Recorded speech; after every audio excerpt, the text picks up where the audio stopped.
Welcome to the show. I am extremely excited to have special guest Matt Shoup on the show. Matt, welcome to the show.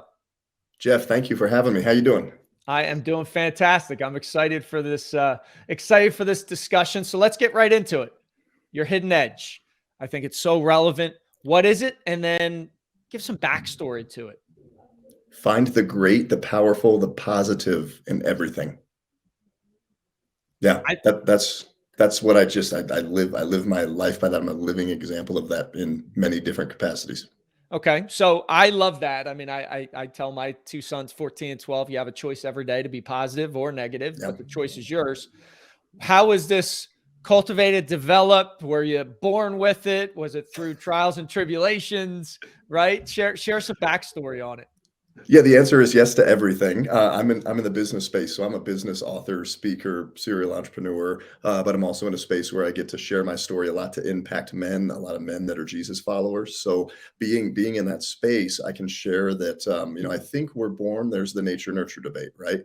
You're born as this slate, this blank slate, as God created you, but you are born into an environment and you're raised by people that also went through the same experience. And everybody has experiences that are very emotionally intense and memorable. Some you remember, some you don't, some you kind of tuck away, but it creates a belief system, a belief pattern, a framework, and a model of the world. So I use the example of if 5 people see a car accident, there's 5 different stories about that car accident. Growing up in a home, different siblings are going to have different experiences and different perspectives of those things. So what I always say is looking back, getting really clear on what that experience is, what you gained from it, what you believe about it, that becomes a belief system. And I'm drinking bubbly water. I'm addicted to Spanish coffee and generic orange bubbly water.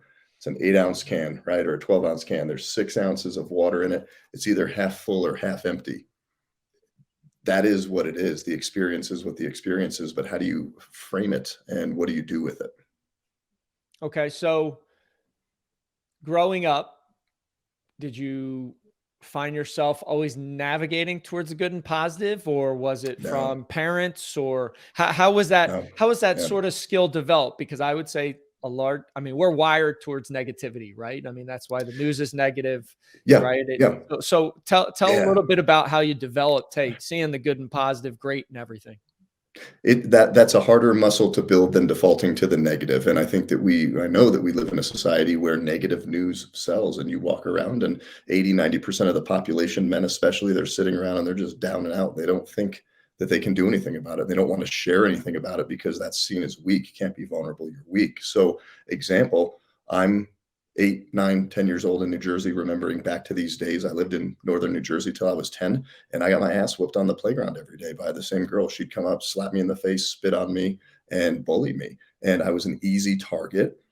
But little skinny buck teeth kid, and I got beat up and abused. So I'm always looking over my shoulder, right? So I'm learning about the world. You got to look over your shoulder because somebody's out to get you.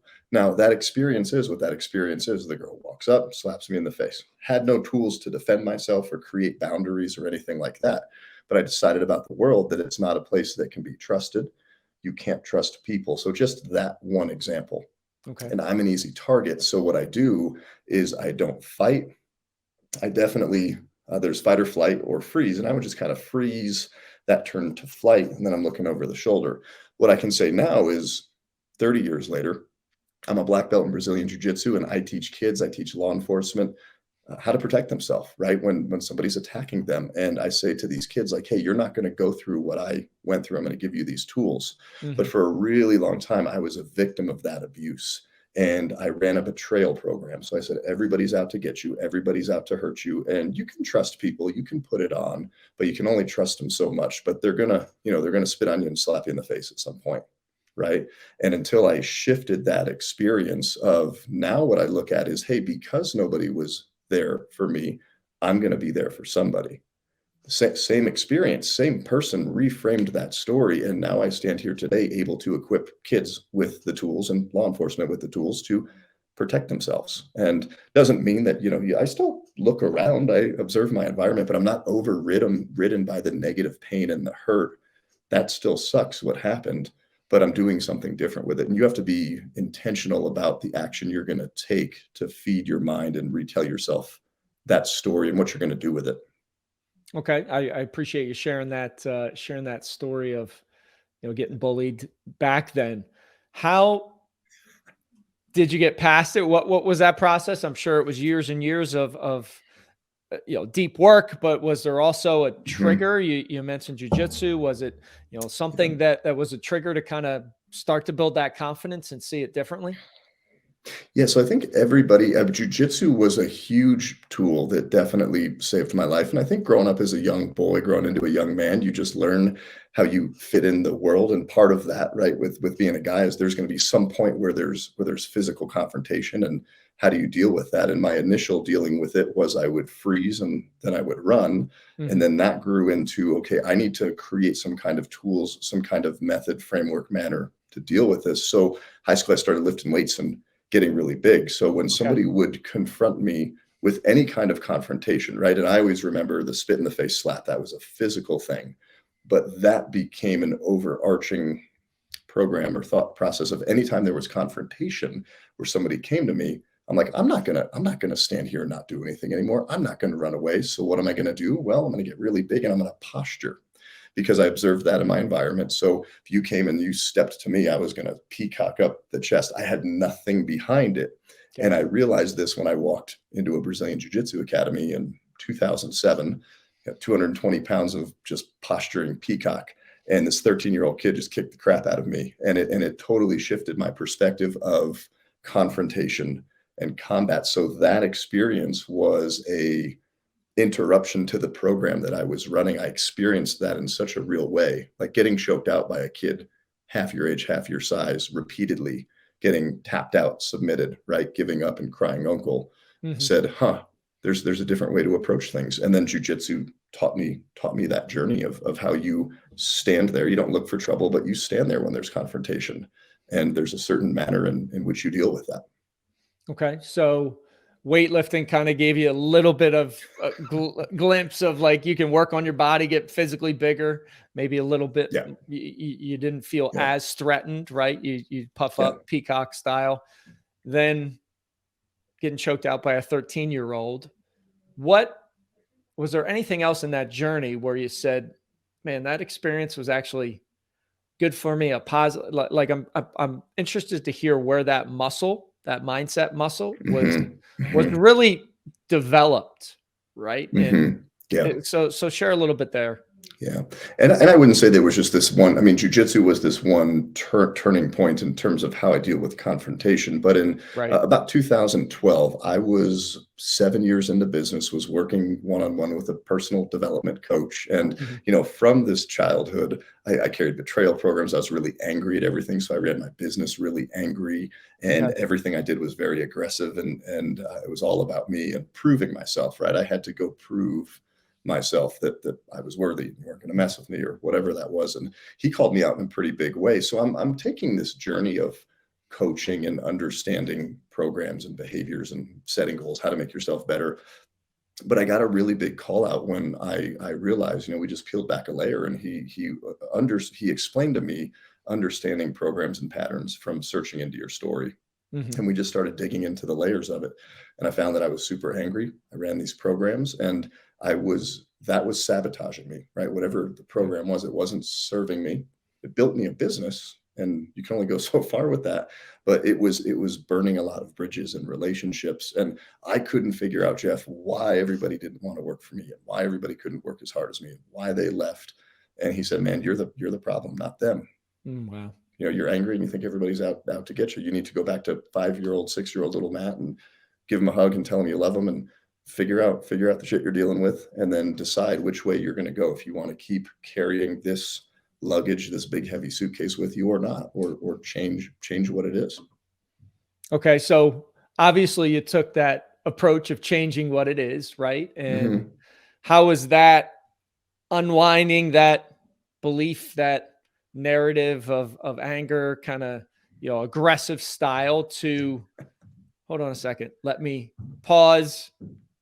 Let me see the good, the positive in everything. How was that Hmm. shift I'm sure it was a little messy at times, right? Anytime we're unwinding anything. Yeah. How was that journey? What I start with is that when you recognize it, it's then something that's there that you can deal with. So I mean, I was really blind to it.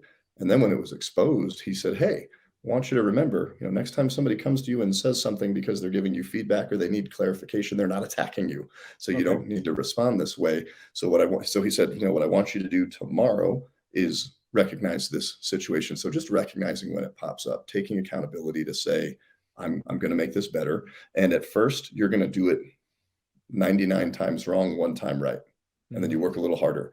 Then it's going to be 97 times wrong, three times right. And you just let people know I'm getting better. I'm working at this and I'm going to do it every day. So there was that initial 180 and realization. But then when it comes time to put in the hard work, you're wired. Like you're wired. It's a path on a trail that's been walked so many times. You're literally laying down a new path. So Right. you're going to get pulled back to that. And it's a daily work. And I would say, we're 11, 12 years later.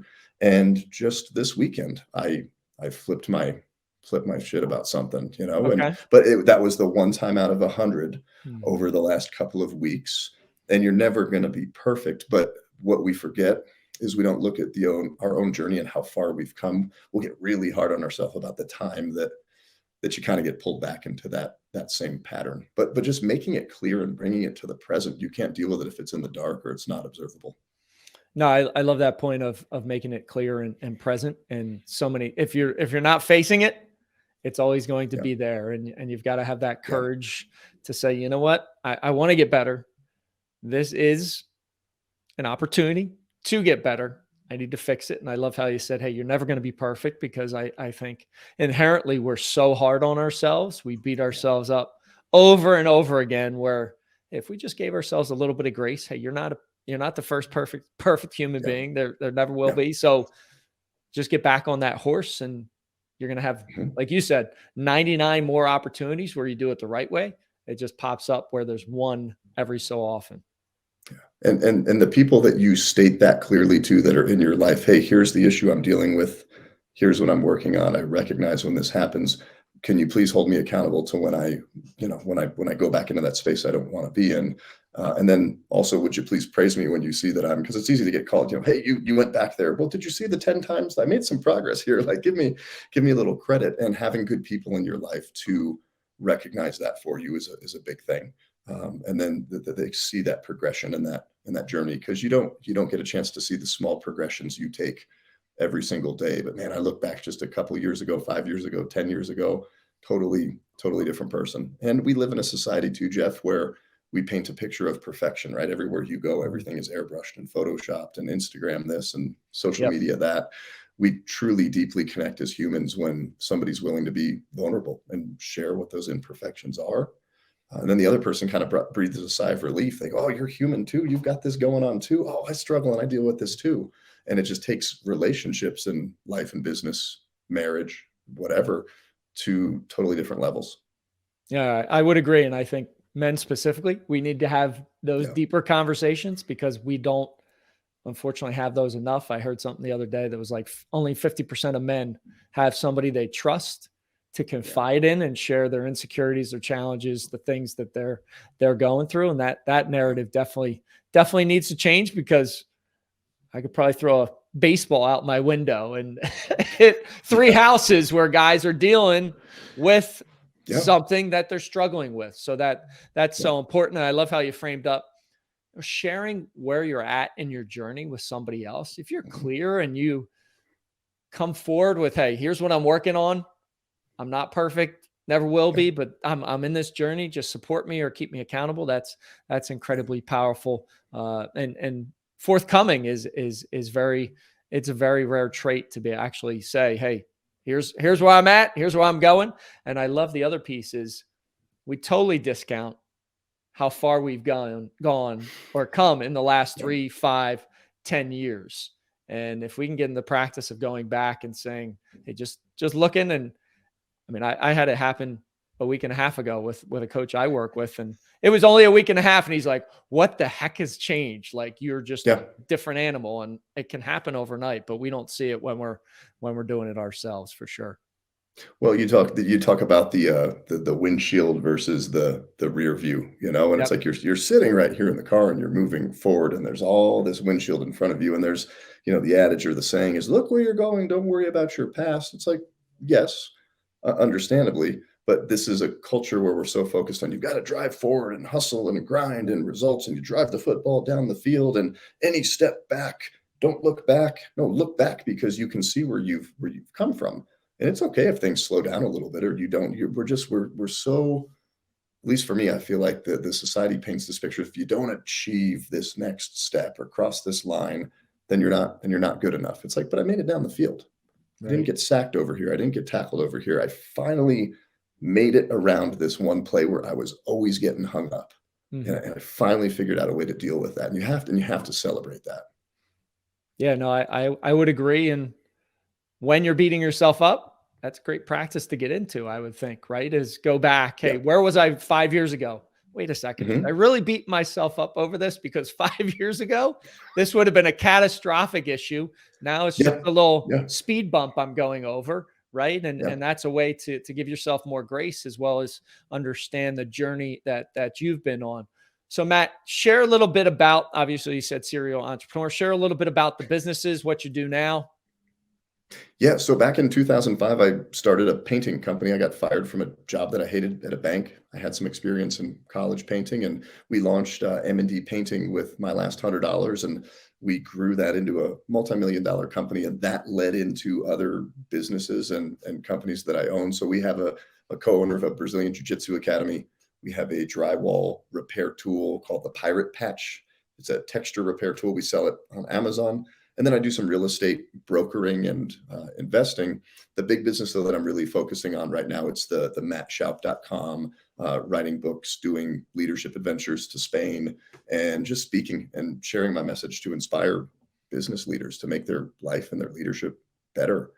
Like you really can build and grow the business and life of your dreams if you're intentional about it. And I see so many entrepreneurs, they're just entrepreneurs and it's on accident. They're just letting things happen and they aren't living up to their full potential and it's affecting their life in some way. So I just get to share my story, have, like I said, soda water and Spanish coffee all day and share a little bit of perspective and pour into people with that. So my big focus is the mattshoup.com for the next decade right now.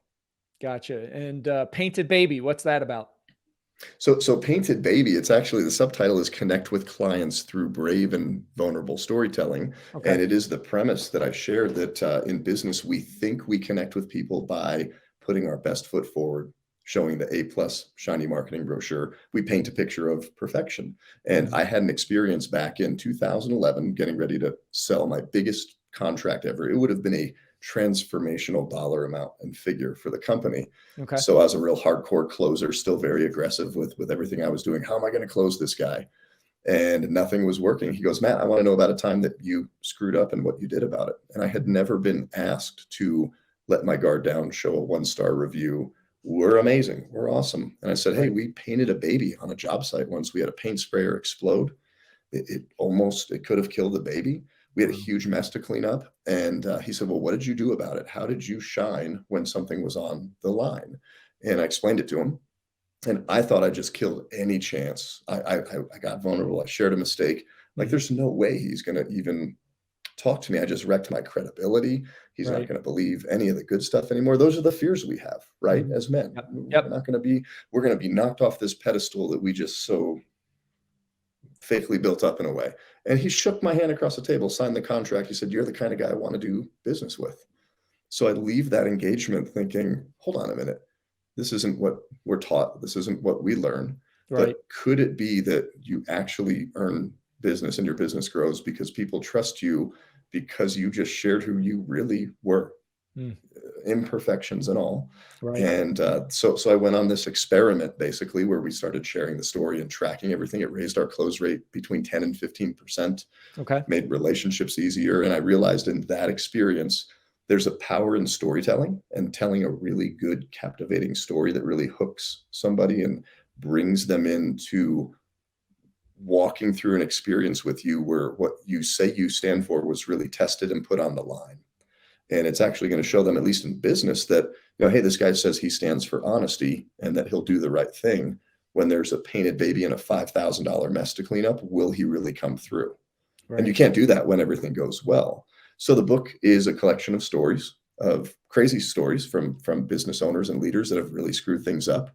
And it creates a framework of how to capture, craft, and communicate a story, how and when and where and why you would implement it in a sales process. But it really bridges the gap between business being life and life being business. We're just people serving people, and we're not perfect. So let's quit trying to pretend we are and just be real. No, I love that. Thanks for sharing that story. It framed it up well, and I Thanks. definitely gotta get a copy of the book. So where can people find you, Matt, if they want to look you up? Yeah, mattshoup.com. And I've actually got something cool for all the podcast listeners, is if you just go there and click on the free tools, I've built this downloadable database of all of some of the top best leadership business building tools that I've got. I've got a couple free chapters of each book, workbooks, leadership language surveys, and you kind of just start there. And then you can find everything else that I do, from the books to the wild trips to Spain to work on your leadership and escape and everything in between. Awesome. Matt, thanks so much for being on the show. Thanks, Jeff. Thanks for listening. Thanks for watching. Create a legendary day. Rise, fight, love, repeat. Get after it. And I'll talk to you soon. Thank you for listening to your Hidden Edge podcast. You are now part of the movement, part of a tribe who's on a mission to uncover their hidden edge. We're stronger together. So please share this. Show up with one person in your network that you want to help. Together, we can empower others, and connected, we can make a